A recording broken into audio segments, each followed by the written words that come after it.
I think the business owner, you have the business owner that's in the business versus on the business. And the one that's in the business typically is a hustler who has to eventually fire himself with the CEO and the CEO inside of him, or hire somebody, meaning whatever worked as the hustler is no longer going to work as a CEO, which means your people skills and having a understanding of personalities and principles, and not to confuse either one of them, meaning if you come with principles first to be able to handle the personalities, even if you came up with people, you have to find yourself in a position as a CEO that's now on the business, that's advanced from a hustler that was in the business, if you could follow that. Once you're able to understand that personalities and the most important thing is the business itself, that's the common denominator, and maneuvers have to be made for the greater good of the business, I think you could really take a quantum leap forward if you could really understand how that works.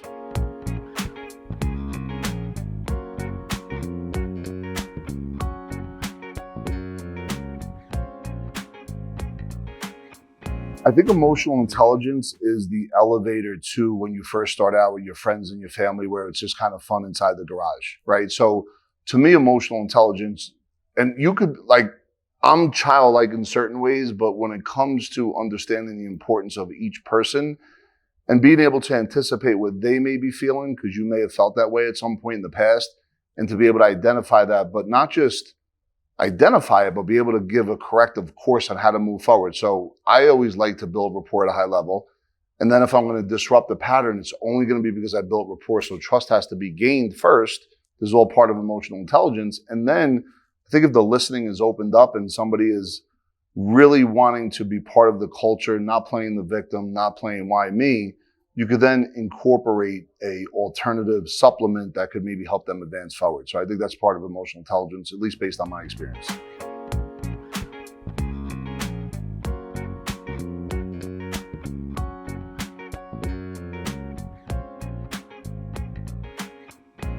Yeah, I have a couple of. I remember when before I met Sean and Kris, I had gone through. I had a really good team when I first came up on my first wave of financial success, which, by the way, I wasn't emotionally intelligent. As a matter of fact, I bought a big house, I bought a diamond necklace, I bought a boxing promotional company because I wasn't able to handle that success. That's all facts. But as I grew up and learned that, it's important to understand instead of being understood, Dave Meltzer, what's up, brother? I think what happened to me is I began to see people that may have been like me years before, the version of me years before. So there was a time whenever it comes around leads or whenever it comes around business opportunities, in the space of where we are, especially with insurance or financial planning, people get built-in forgetters and they get greedy real fast. They overvalue what they're doing and they undervalue what you're doing, because listen, money is a charge, and it creates a lot of negative energy if you're not around it, as well as positive. So I think in the past, I'm not going to name names, but there was a gentleman that really began to think everything was his. And we had multiple meetings with this person over and over again. So eventually I had to let him go. But it was really, he was under the belief that we owed him everything.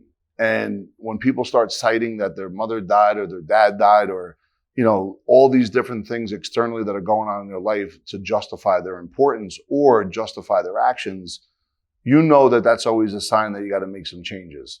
The beautiful challenge that we've had here since we've elevated within and understanding ecosystems, relationships, partnerships, my own Epic team right now, beautiful souls, both men and women, really understanding that their number one mission is to serve, contribute. That leads to growth. Epic is the standard. And we always look to increase that standard by making sure that we monitor and measure our own performance. But even to this day, there's times when there's a little bit of stickiness that pops up, a little bit of, right now we're climbing the wall of success, I'll call it. And there's a jockeying for position all the time. So it's my responsibility, and sometimes I don't want it, sometimes it's challenging, to really be able to understand not only where they're coming from, but how can I send a message and take out as much of the energy as I can, especially if the charges are high. And I think that would really be a good example of, I can't give specific examples, but I think any kind of business owner that's climbed success would know what I'm talking about. I do have a mentor, Sean Callaghy, what's up, brother? And I know Kris Krohn has gone through this as well as all the other folks that I work with, but Sean in particular would tell me about things 2 and 3 years ago, and I'll be like, oh, what do you mean dilution, deletion, distortion, and fake confusion is my word, but dilution, deletion, and distortion.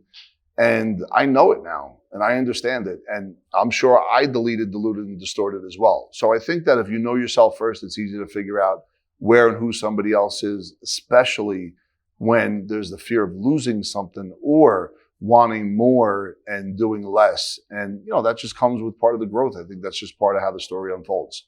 The trick is, how do you manage through that? How do you create the opportunities for folks to see it a little bit different, to bring them back to maybe where it was when we first started out? And I think this is the law of everything that happens and all kinds of success steps along the way.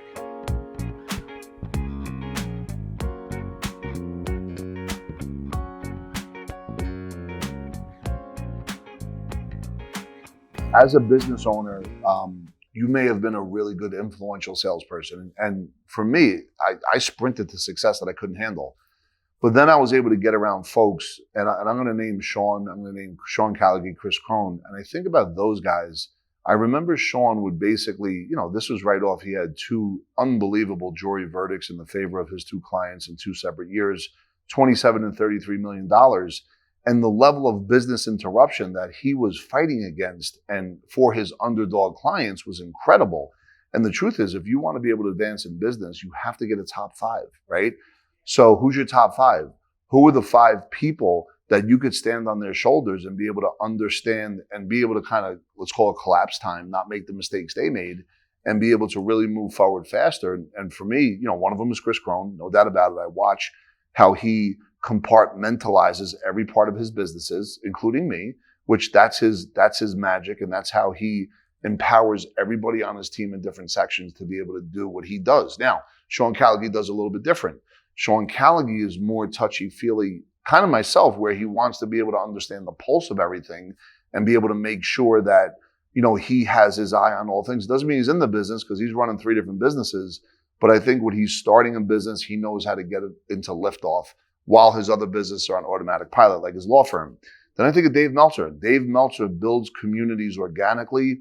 His team around him absolutely love and adore him. Not that Chris's or Sean's don't, but just watching how they just behave around him, watching how they just support and love him. And his work ethic, just like Sean and Kris, is incredible. But he brings a level of, I would say, emotional intelligence and coaching, because he's the guy that did lose $100 million and then was able to kind of come off the canvas and make that second run. I like to talk to him as if he's like Steve Jobs, where Steve Jobs' encore performance was the greatest in history, in business history. Randy Garn, I watched him the other day inside the Sundance room. Everybody loves Randy Garn. He's probably the greatest connector that I've ever seen in my life. His ability to have people want to hang out with him. He wants me to go fly fishing. I'm from Bayonne. I don't know what fly fishing is. How does someone in Bayonne, New Jersey fly fish? I don't know how to do that, but he wants me to do it, so I want to do it. That's how great he is as far as his influence. And this is where I'm talking about standing on the shoulders of other people. And Bill Spadia, my man Bill Spadia in New Jersey, he has 1 million listeners on the radio every morning, 1.2, 1.3 million. He's a man that just, in his mind, speaks the truth about saving New Jersey. And the way he communicates and the way he galvanizes energy, he's the kind of guy that helps me want to be able to better up myself and my ability to communicate with people. And when I look at that, that's my top 5. So anyone that doesn't have a top 5 and you're growing your business, even if you think you made it, get a top 5 and get a law firm, if not 2 law firms behind you that can always protect your business as it grows, and make sure your inner circle is tight. Make sure you could trust them. Make sure you could turn it over to them, and make sure you're constantly building around them.